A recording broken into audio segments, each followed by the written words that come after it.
बोलिए शंकर भगवान की जय। बोलिए वृंदावन बिहारी लाल की जय।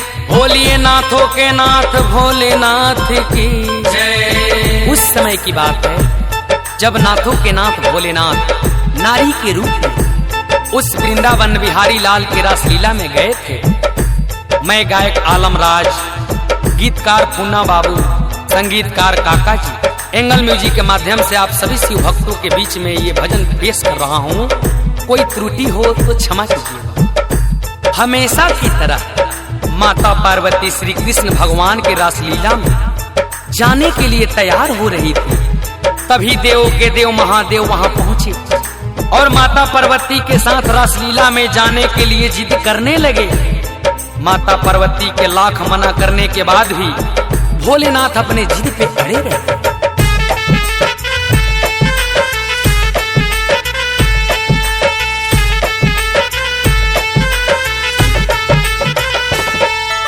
एक दिन वो भोले भंडारी बन के ब्रज की नारी गोकुल में आ गए हैं, गोकुल में आ गए हैं। पार्वती जी मना के हारी, माने ना त्रिपुरारी गोकुल में आ गए हैं, गोकुल में आ गए हैं। गोकुल में आ गए हैं, गोकुल में आ गए हैं।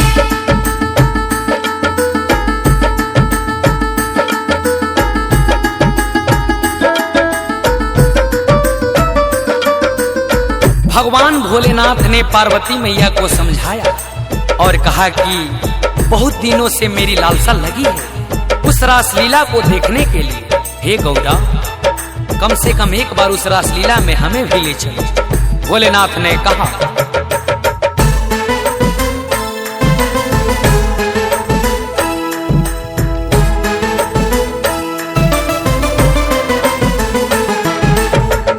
पार्वती से बोले मैं भी चलूंगा तेरे संग में।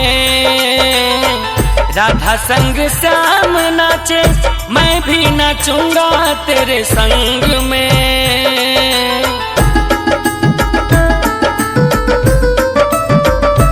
हाँ हाँ, पार्वती से बोले मैं भी चलूंगा तेरे संग में।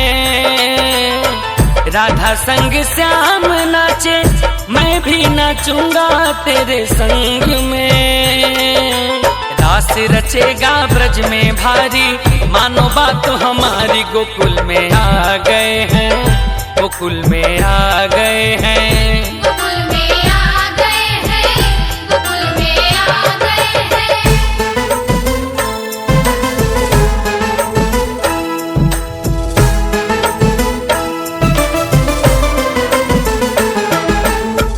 माता पार्वती ने भोलेनाथ को समझाया कि हे स्वामी, उस रासलीला में श्याम के सिवा कोई पुरुष नहीं जा सकता। मैया पार्वती ने भोलेनाथ से कहा कि आप तो पुरुष हैं, आप उस रासलीला में नहीं जा सकते।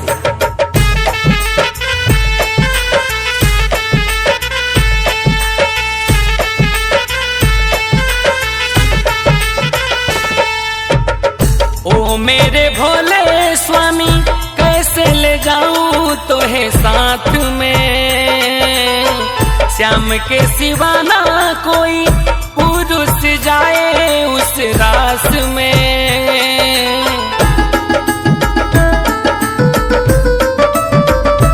ओ मेरे भोले स्वामी, कैसे ले जाऊं तोहे साथ में।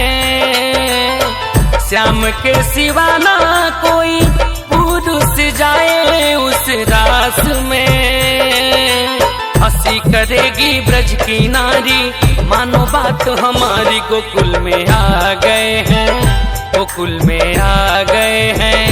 गोकुल में आ गए हैं, गोकुल में आ गए हैं।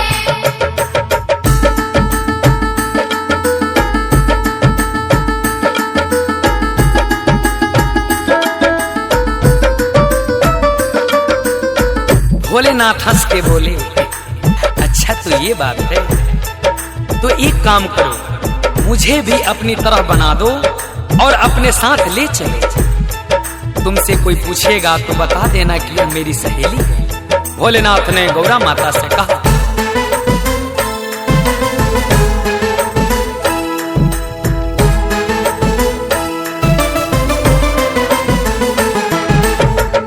ऐसा बना दो मुझको जाने ना कोई इस राज को, मैं हूँ सहेली तेरी ऐसा बताना ब्रजराज को।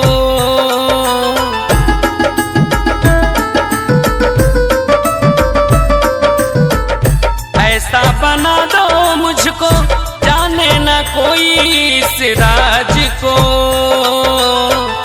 मैं हूँ सहेली तेरी ऐसा बताना ब्रजराज को।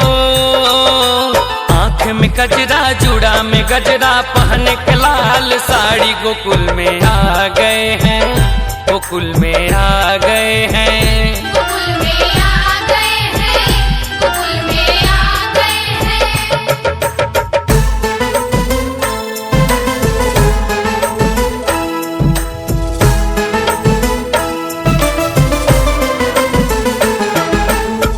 भोलेनाथ की बात सुनकर पार्वती मैया हंस पड़ी, बोली कि हे स्वामी, मोहिनी रूप तो श्री कृष्ण मुरारी ही बनाए थे, अब आप भी बनाइएगा। माता पार्वती ने भोलेनाथ से कहा।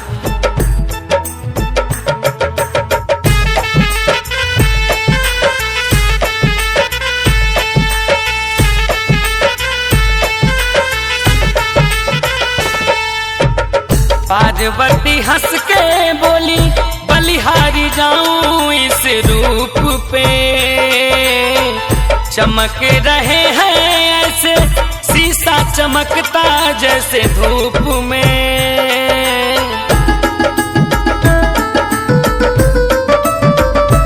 हाँ, पार्वती हंस के बोली, बलिहारी जाऊं इस रूप पे,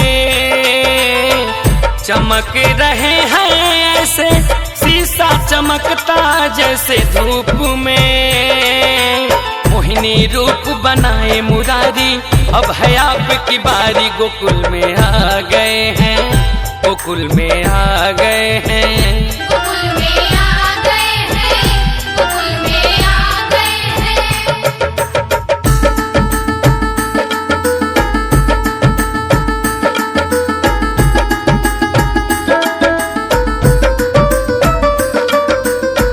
अंत में गौरा माता ने उस नाथों के नाथ भोलेनाथ को नारी के रूप में सजा के उस वृंदावन बिहारी लाल के रासलीला में ले गई। जब वृंदावन बिहारी लाल के रासलीला में भोलेनाथ पहुंचे, उनको इस रूप में देखकर कृष्ण मुरारी समझ गए और मुस्कुराए।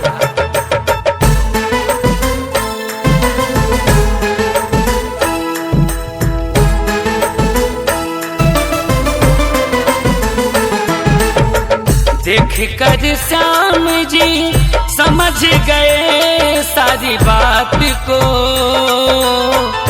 ऐसी बजाई बंसी सुध बुध भुलाए भोलेनाथ हो।